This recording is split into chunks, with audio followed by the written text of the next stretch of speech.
So two things we're not going to do is not talk about politics, because it's not interesting today.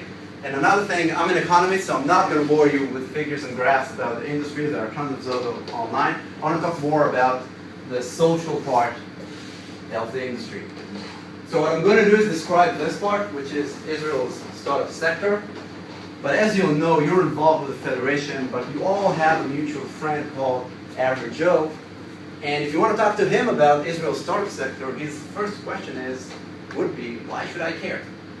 Now, in the tech world, it's obvious already why he should care, and we'll talk about that a little bit. But a lot of people do ask that.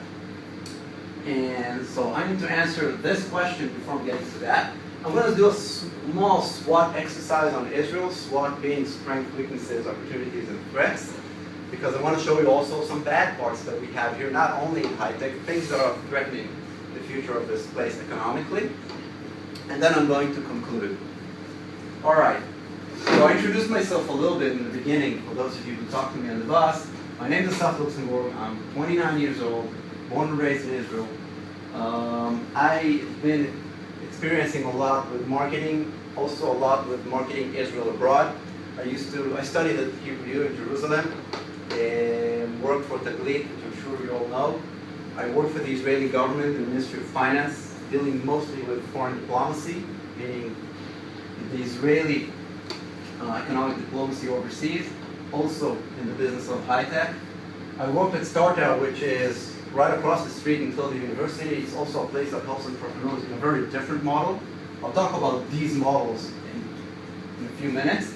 Today I work in a consulting firm called BDO. I'm actually in the capital market today, so I'm not really in the midst of startups. But I'm also involved as an independent consultant with a lot of ventures that help ventures, places like TheHive. And I talk to really a lot of groups that are coming to Israel, from East Asian entrepreneurs that come here, governments that come here, business people, academic missions, students, Masa programs. I talk to a variety of people, and I'm very interested, and I'm exploring and dealing with, I won't say branding Israel, but how Israel is perceived overseas, because I think there's a gap between the product that is Israel and the marketing of that product overseas. I'm working in marketing, so I look at it in the business language. There's a big gap that doesn't serve our interests. And in the high-tech world, we've been managed to change that.